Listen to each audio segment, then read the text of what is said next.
Am I audible?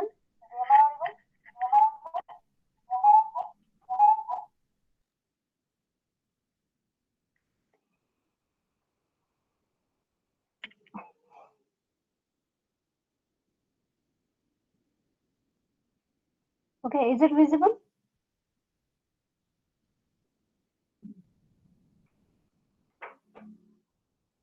Is it visible to all? Okay, just we have to revise the previous topic and then we are going to continue with the new topic. We have seen basics of the RESTful web services, then we have seen the architecture of the services, then which method we are going to use, then data structure or the data format which we are going to use to send the response back to the client. So here is the diagram which is indicate or which will show the basic concept of the RESTful web services. It is same like a cloud computing from where they are going to access the services. Same here, we have a servlet or the web server from where we can access the resources and these resources are nothing but any of the HTML file, text file, audio, video file, anything. These are the resources. To access the resources, we required the unique ID, or we can say we can access the resources with the help of URI. Now, here is the RESTful client. In this case, in this diagram, that particular mobile is the RESTful client, and that servlet, it is nothing but the server. We can use here the Apache Tomcat or anything which work as a local server, which work as a server in your local system.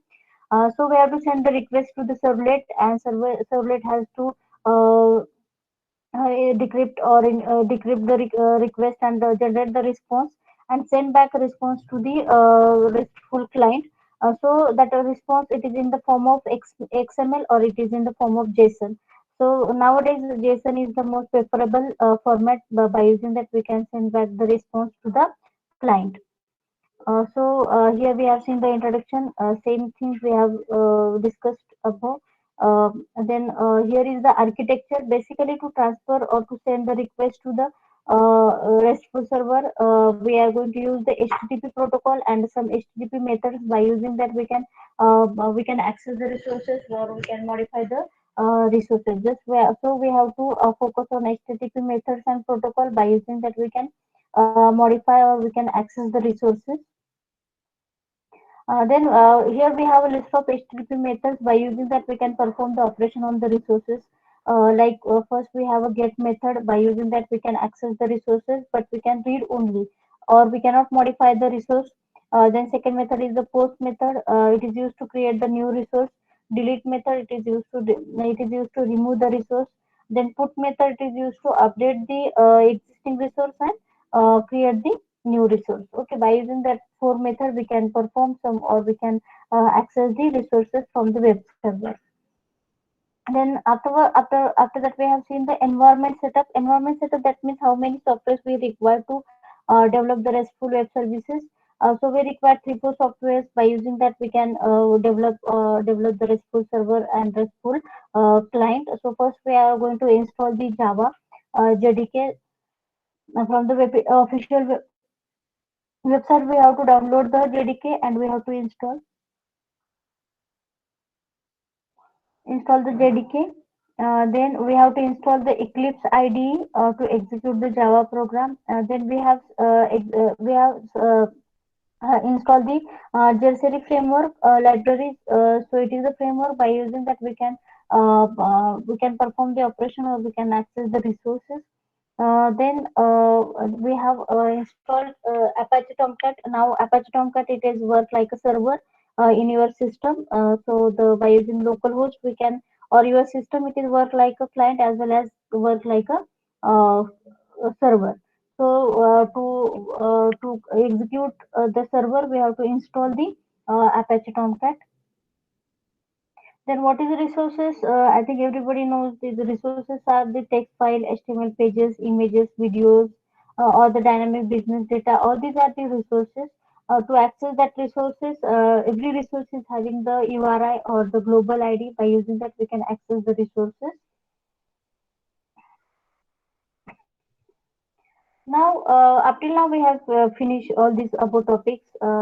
Now, today we are going to start the new topic, that is object model in RESTful web services. Okay, so we have to focus on object model, or which type of objects we required, or what is the object in the RESTful web services. RESTful objects is a standard covering RESTful interfaces to domain object model. So we have a object model. By using that object model, we can access the or we can communicate, or we can interface with the domain object model, uh, representation and resources defined by the standard.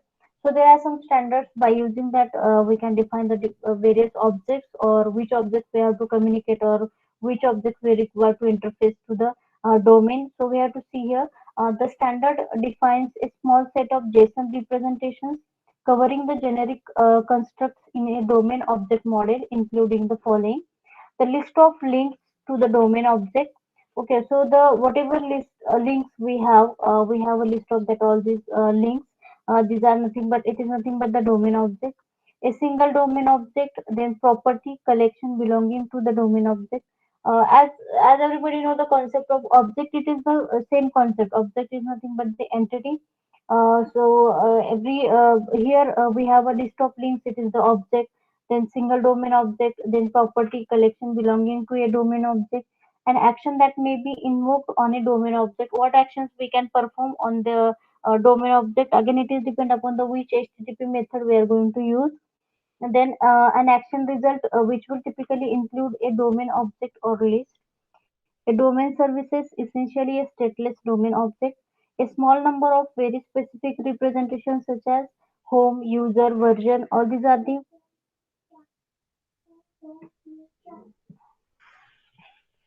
specific representations as a object.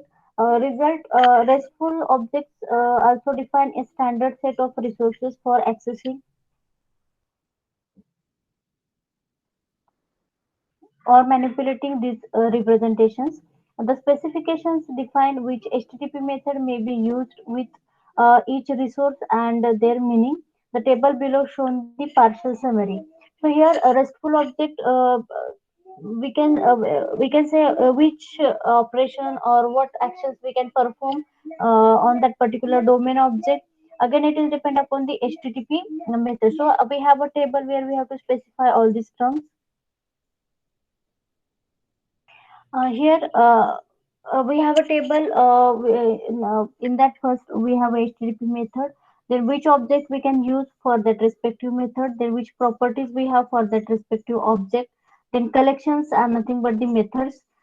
Then action, what actions we have to perform, and action invoke, that which actions we can invoke on that respective object. So if we are going to use HTTP GET method, object summary, member summary, and property values. These are the objects. Then property details and value. These are the properties of the respective object. That is object summary, member summary, and property values. Then collection details and content. Actions we have to perform. Action prompt. Action invoked. Which actions that particular object is going to call. That is invoke any of, if any, query. Then put, update or clear multiple property values. If we are going to use update, put method, we can update or clear multiple property values. Update or clear the values. Then add object collections. In the collections, or we can say the method, we can add the object. Then there is no any actions, or we can invoke the action if an idempotent. Then delete method, it will delete the object, then clear the value. Remove object collection, that is nothing but the method. We can remove the object. Next part are not applicable. But then post method, where they don't have a object, then so there is not possible for the property. But post method is having the object, that is add object, so we can add the object and we can invoke the methods.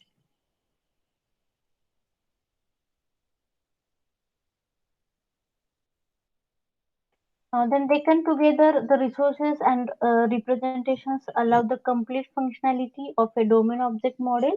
to be accessed over HTTP. So if you want to access the domain object model, you are going to use the HTTP. The following diagram taken from the specifications illustrate the relationship between the most commonly used resources and the representation. Now we have one diagram where we can see the relationship and representation of the HTTP method and various objects.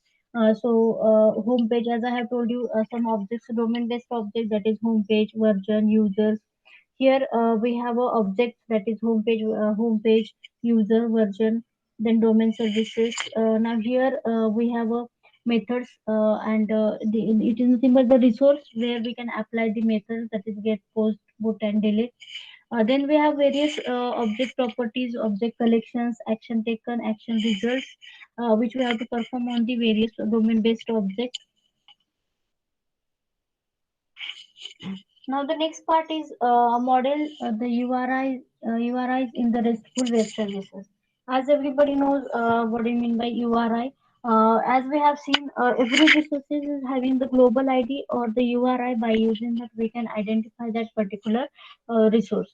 Okay, but there are some rules to define or to write or naming the URI, or there are some rules where we can use some special symbols, or where we can use the symbols to define the URIs in the RESTful web services. Now, URIs are identifiers of resources that work across the web. A URI consists of a scheme such as HTTP and HTTPS, a host such as a www.example.org, a port number followed by a path with one or more segments such as a user slash 1234 and query string. So, if we are going to observe the URI, whatever URI you are going to try, so for example, if you are going to write down the any of the query on the Google, then if you have to enter, then you are going to show you can see the address bar. Now address bar is having the start protocols, that is nothing but the scheme. That protocol may be HTTP or HTTPS. HTTP, that means that particular website is not secure, but the protocol is HTTPS, that means that particular website is secure. Then your website name, from where we are going to access the data. Then port number, that means which port you are going to use to send the request. Then follow the path, or afterwards we have a query string. You can check it. In between that we have a plus plus symbols are there. Okay. What is the format of URI in REST architecture? Now REST architecture is having a different URI format. Just you have to follow all the rules. There are 7 rules. By using that, we can define the URI in the RESTful architecture. Our REST API should not expect a trailing slash. Actually, these are same rules we have to see in brief.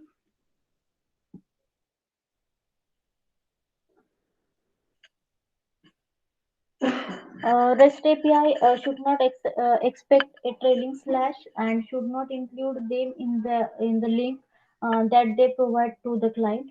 However, every character within a URI counts towards the resource unique identity. Two different URI map to different resources. If the URI differ, then so do the resources and vice versa. Now there are 7 rules. Just you have to follow all the 7 rules, and then you have to define the or then you have to specify the URI for the RESTful web services. Okay. So as we have discussed, what terminologies we are going to include in the URI. First URI is having the scheme like HTTP, HTTPS. Then authority, where we can say it is the website from where we are going to access the content. Then path, then your query, and then fragments. It is the sub part of your URI. Then I think all rules are related to the symbols only, because it is a standard way to write the URI. Like every URI is having the first of all scheme, then colon, double slash, then authority slash path slash question mark, query, and fragment. It is the standard way, or it is the standard. what we are going to say. If you are going to learn the URI, every URI is having these parts: scheme, authority, path, query, and fragment. So whenever you are going to develop the RESTful web services, then you are going to follow the following rules to define the URI. So the first rule is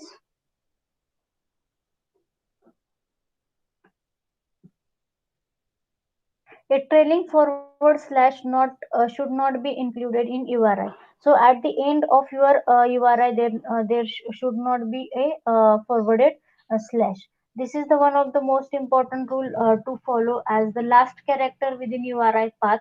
A forward slash adds no semantic value and may causes confusion.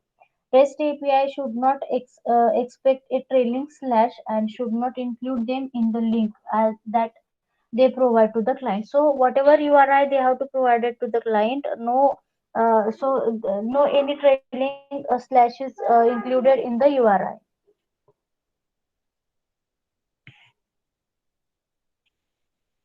The second rule, that is forward slash separator, must be used to indicate a hierarchical relationship. As everybody know, we are going to access the or link which is having the another link. Under that we have a multiple link. So it is nothing but the hierarchy. By using that, we can access or we can find the response. So here the forward slash character is used in the path portion of the URI to indicate a hierarchical relationship between the resources. For example, if we have here HTTPS, then api.canvas.com. This is the website, or it is, we can say, it is the host from where we are going to access the shapes. Under the shape, we are going to access the polygon. Under the polygon, we are going to access the quadrilaterals. Then we are going to access the squares. It is showing the relationship, or it is the hierarchy from where we are going to access the resources. Then third rule is hyphens should be used to improve the readability of URIs. So instead of underscore, we are going to use hyphen to make your URIs easy for people to scan and interpret.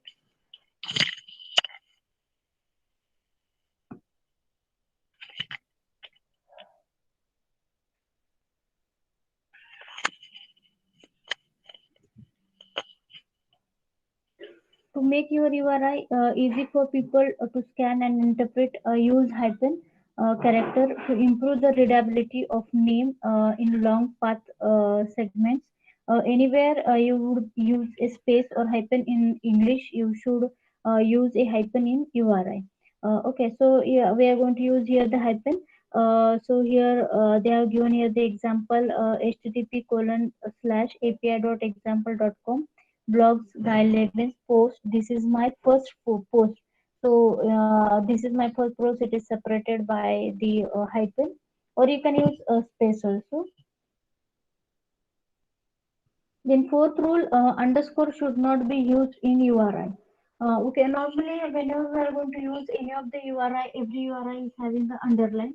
So we cannot understand because it comes over the underscore, that underline comes over the underscore. So we are going to confuse about the URI. So don't use underscore to define the URI. Text viewer applications, browser editor, etc. often underline URI to provide the visible uh, clue that they are clickable. Okay, normally if you are going to use URI in your website, then every URI is having the underscore, underline. It indicates that it is the clickable link.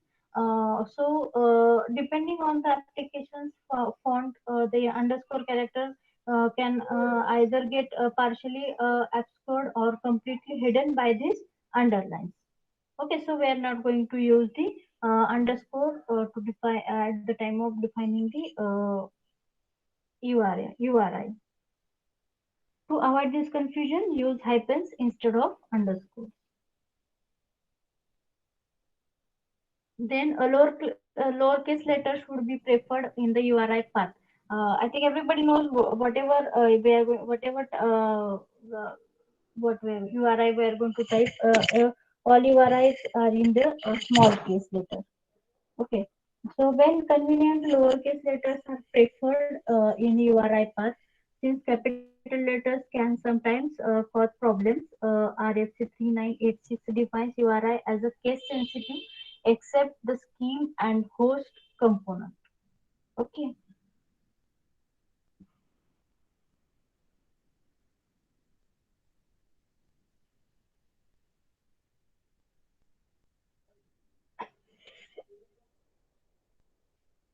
Then sixth rule, file extension should not be included in the URIs. Okay, so whatever file we are going to access, there is no need to specify the extension of that respective file. Not a single time URI will include the extension of the file, whatever file you are going to access. Okay, on the web survey, on the web, the period or the dot operator character is commonly used to separate the file name and extension portion of a URI. A REST API should not include artificial file extension in URI to indicate the format of a message entity body. Instead, they should rely on the media type as communicated through the content type header to determine how to process the body content. Okay, so there is no need to specify the extension in the first URI. We have to specify the extension that is .json, but there is no need to specify the extension .json. Then seventh rule, that is should be endpoint name be a singular or a plural.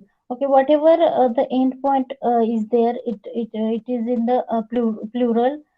So to keep it a simple rule applies here. Although your inner grammatician will tell you it's wrong to describe a single instance of a resource using a plural. The pragmatic answer is to keep the URI format consistent and always use a plural. Okay, instead of, if there are multiple resources, then there is no problem. But if you have a single instance of a resources, you can use a plural also. There is no problem. Then defining the data format. The next topic is that defining the data format. As we have discussed here, we have a RESTful client and we have a RESTful server. So RESTful client is going to send the request to the RESTful server. Then RESTful server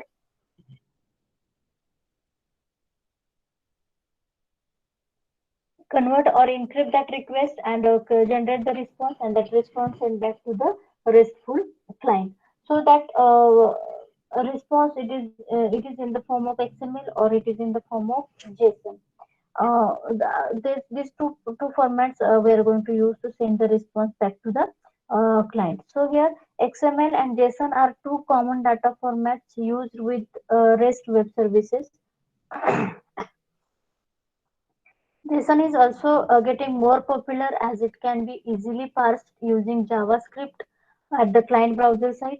Client and server can write a header in a HTTP request response to tell the other party of the content type sent or expected. Okay, so JSON is very popular than XML because in the JSON it is easy to parse in the JavaScript at the client side browser. So at the client side browser we can easily parse it, and again it is having the header part where we can add additional information.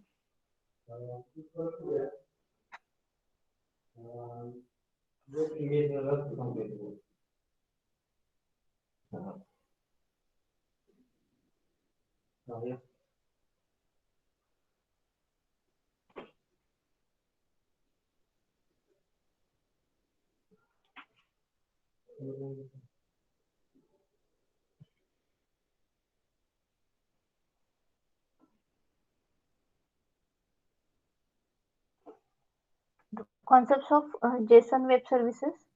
Web services, a web service is a generic term of software function that is hosted at a network addressable location. In this general sense, it can imply a cloud-based services, a utility service, or even a departmental application. The term web services can also be used in more specific sense, such as the hosted services using SOAP protocol, which is described using WSDL document. It is it is this more specific meaning that is usually implied by the term web services in CICS. However, the more general term is often used by the JSON community when describing JSON-based services. JSON Web Services uses the term in its generic sense. Okay, so by using the SOAP protocol, we are going to also we are going to use the SOAP protocol to access the response. So there are some differences between SOAP and JSON.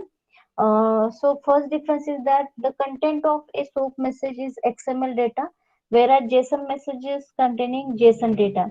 JSON and XML are different encoding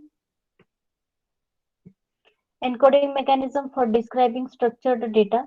JSON tends to be a more efficient encoding mechanism, so a typical JSON message will be smaller than the equivalent XML message. So we have to just discuss about the various differences between the SOAP and JSON. So SOAP, the content of the SOAP message is XML data, or we can say it is the XML data. Or by using, if we are going to use SOAP, we are going to send the data in the XML format. JSON message which contains the JSON data. JSON and XML are different encoding mechanism for describing structured data. So all these are the two different technologies. So everything is different. There are some encoding technology which is different. JSONs tend to be more efficient encoding mechanisms. So a typical JSON message will be smaller than the equivalent XML message. JSON is easy to integrate in JavaScript application. As we have discussed, we can integrate or we can encrypt decrypt the JSON object or JSON data format in JavaScript, which is available on the client browser, but XML isn't. This makes JSON is preferred data format with many mobile application developers. So we can use the JSON object on the mobile also. Okay. What is the meaning of that? We can encrypt the JSON object on the client side. That client side may be the mobile, that client side may be the system, that client side may be the laptop, anything, whatever is there. Any client can encrypt or integrate the JSON object because JSON object can integrate with, or we can what we are going to say. It is easy to understand for the JavaScript or on the client web browser.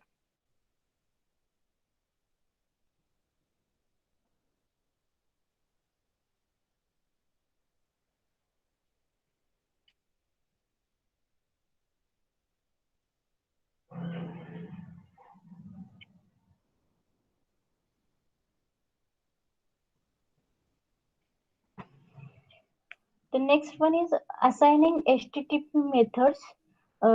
As we have seen, four methods are there. All these four methods we have to see. As we have discussed so far, that RESTful web services makes heavy usage of HTTP verbs to determine the operation to be carried out on the specified resource. Following table states the example of common use of HTTP words. So here they have specified here the methods and URI of the respective method and operation type of the respective method. So as we have seen HTTP methods, in that we have four methods, that is get, delete, put and post. So first method, it is the get method, which is having the URI, that is HTTP localhost 8080, user management, REST, user service, users. Now, what is the operation it is going to perform? Get the list of users. So it is going to show you the list of all the users. The next again we are going to use the same method, but URI is different. In this URI we have the same URI which is available on the first method, but after the users we have to specify one. So it will get the user whose ID is one. Then third one is post method. As post method it is showing or insert. Post method, what is the use of post method? Post method is used to insert the resources, or we can say it is add the resources. So here post method, where in this case we are going to add the user whose id is 2. So here the URI is HTTP localhost 8080 user management REST services, REST user services user 2. That means we are going to add the user whose ID is 2, because post method is used to add the resources. So we can add the user here. Then put method, here we can update the user. So here we have to, what we are going to say here, we can, if which user you want to update, so you have to specify the user ID here. So here the URI which is having the user ID, at the end we have to specify the user ID too. So we have to update user whose ID is with ID 2, or we can update the user with whose ID it now becomes 2. So HTTP method, the next method is delete method.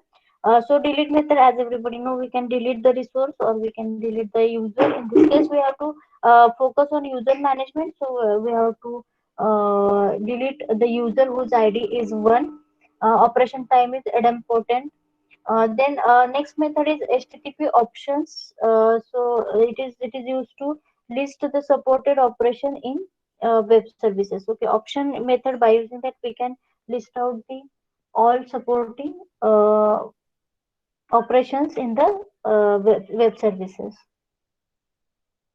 And the last method is head method. It is used to return only HTTP header, no body. If you want to access only the HTTP header, just so you are going to use the method HTTP. Sorry, head method you are going to use to access the header, and it is operation type is read only. Then here are important point to be considered. That is, there are some important points to be considered. As actually we have discussed previously. So get operation, it is only, it is read only and it is safe. If it is read only, then it is safe. We cannot modify the resources. Then push and delete operation are idempotent, means their result will always safe, no matter how many times these operations are invoked. Okay, put and post operations are nearly same with the different line only. In the result, where put operation is idempotent and post operation can cause different result.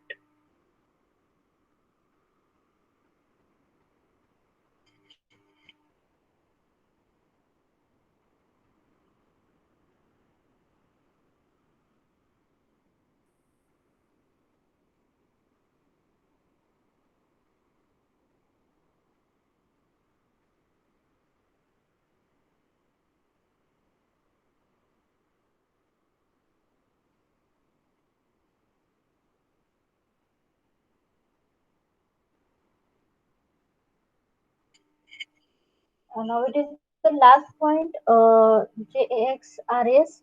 It is actually the API. It is used, that API we have to develop to access the resources.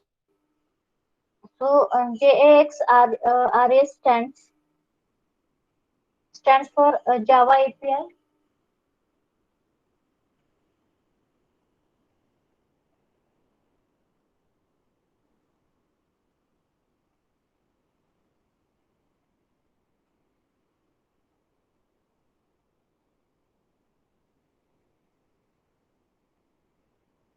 JXRS stands for Java API for RESTful Web Services. JXRS is a Java-based programming language API and specification to provide support for create RESTful web services. Its 2.0 version was released on 24th May 2013. JXRS uses annotations available from Java AC5 to simplify the development of Java-based web services, service creation and deployment. It also provides supports for creating client for RESTful web services. There are some specifications we have to list out here. The specification. First one is at the rate path. It is a relative path for the resource class method, or we can say it is the path of that respective resource. Then get, it is the HTTP GET request used to fetch the resource. Put HTTP put request used to update the resource. post HTTP post request used to create new resource. Delete HTTP delete request to use to create the, sorry, delete the resource. Then head HTTP head request used to get the method availability, used to get the status of method availability. Then produces state the HTTP response generated by web service application XML, text or HTML application, JSON, etc. Then consumes state the HTTP request type, for example, application x www dot formal encoded to accept from the data in HTTP body during post request. Then path param binds the parameter passed to the method to the value in a path. So whatever this method is used to what we are going to say, whatever value we are accessing from the server, it is matched or it is bind with that respective question. We can say whatever questions we are going to say, or we are going to request. So respective response is attached with that same respective what we are going to say parameter. Then query param binds the parameter passed to the method to a query parameter in a path. Then matrix param bind the parameter passed to the method to the HTTP matrix parameter in a path. Then header param binds the parameter passed to the method to the HTTP header. Cookie param binds the parameter passed to the method to a cookie. Form param bind the parameters passed to the method to the form value. Okay, that path form, query form, respective values or respective response bind to that respective parameter. So what which forms which params we have: path param, query param, matrix param, header, cookies, and form param. The default value, assign a default value to the parameter passed to the method. Context of a resource, for example, HTTP request as a context. So just we have to stop here.